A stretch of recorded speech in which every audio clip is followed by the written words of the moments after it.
Chapter 18. Father Laboulier worked the boys hard. He pushed them to do the drills and then to transfer that discipline into the scrimmage. He outlined what he wanted to see in the scrim of snow on the ice. Circles, arrows, the math and the science of it all. Once they understood, they skated languidly back to their positions, their faces pulled into concentration. When the puck was dropped, they moved deliberately, the scratchings and doodles on the ice suddenly coming to life. It was thrilling to see. They skated hard. They were big, lanky Indian boys, and their angular faces were grave. As they pumped their legs and swung their arms in pursuit of the puck, zipping by me in a blur, they were warrior-like. When the whistle blew, they turned as one. Some of them dropped onto the ice, legs splayed, chests heaving. Others leaned panting on the boards in front of me. Their faces burned with zeal and joy, and their breathing was like the expelled air of mustangs. The clomp of their blades made me think of hooves on frozen ground. This was the game. This gathering of brothers, of kin, joined by the exuberance of effort and challenge and strain, breathing the air that rose from the glacial face of a rink under a bleak sun. The team was preparing for their first organized game against the town league team from White River. They practiced aggressively. Father Laboulier whistled them down only when there was a flagrant misplay or a breach of the rules. The pace was breakneck. They poked and pulled and elbowed mightily to free the puck and send the game careering down the ice again. Then one afternoon, someone screamed, and a player fell to the ice clutching his leg. Father Laboulier skated over quickly, knelt down, and cradled the boy's head in his gloved hands. After a few minutes, a couple of the boys helped the injured player to his feet. He leaned on them as they skated him slowly to the boards. "I'm okay," he said. "You can't stand on that ankle," Father Laboulier said. "I'm okay," the boy repeated. "I'm sorry, I can't let you play when you're hurt." "We ain't got no one else. How you going to make a team?" the boy asked. The words were out of me before I thought them, though. "I'll go in for Wapoose," I said. The father looked at me in surprise. "You skate, Saul?" "Yes." "How do you learn?" "By myself, in the mornings, after I cleared the ice." The others were watching me, their eyes glittering, obsidian from beneath the rims of their helmets. I was just the ice cleaner. The Zenegush in their midst. They'd been content enough to just leave me alone, but I was still the outsider. The father rubbed at his chin with his glove and stared out across the field. "Well, I suppose you can fill in for the scrimmage." I ran to the snowbank to retrieve my stick. When Father Laboulier handed me Wapoose's skates, I went to the barn to get the wadding of paper I kept there and stuffed it in the toes, then slipped my feet in and laced them up tight.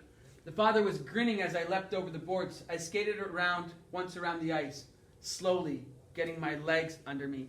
Father Laboulier nodded, and when I got back to where the team was, he put a hand on my shoulder and directed me to Wapoose's place on the right wing. I could barely breathe. My whole body was quivering. Once the puck was dropped, I lagged behind the play to study it.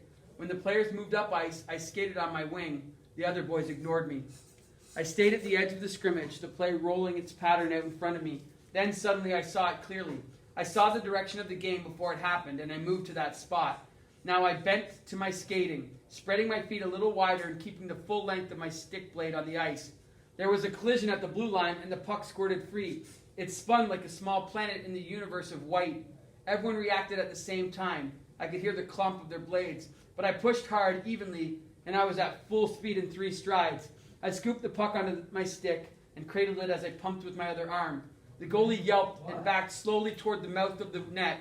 I whisked across the blue line, and there was only me, the puck, and the net. I was flying, skating as fast as I could.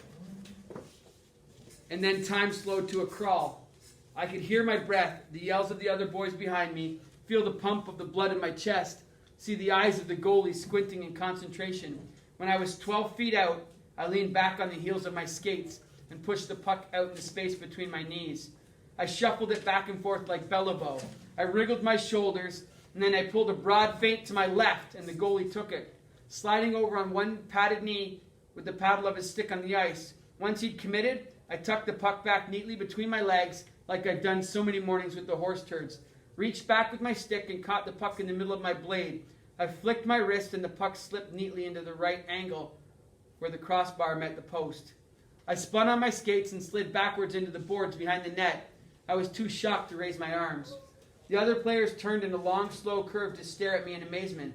Father Laboulier stood at center ice, a giant grin on his face. "You taught yourself the game, Saul." Yes, from books and the games on television. That was a pretty snazzy move. You taught yourself that? Yes, I practiced stick handling with turds. He laughed. He rubbed my head with one glove and then motioned the other boys over. Can you play center, Saul? Father LeBouillier asked.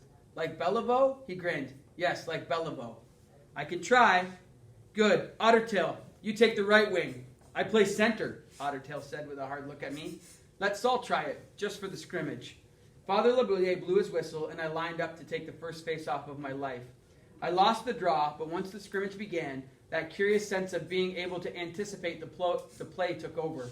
The puck seemed to follow me. Father LeBouillier just let us skate, and after a while, our plays became sharp and crisp, and we were all together in the thrill of the game. When Father LeBouillier finally whistled us to stop, the older boys skated to the boards and leaned there. I dawdled behind them, unsure of what to do.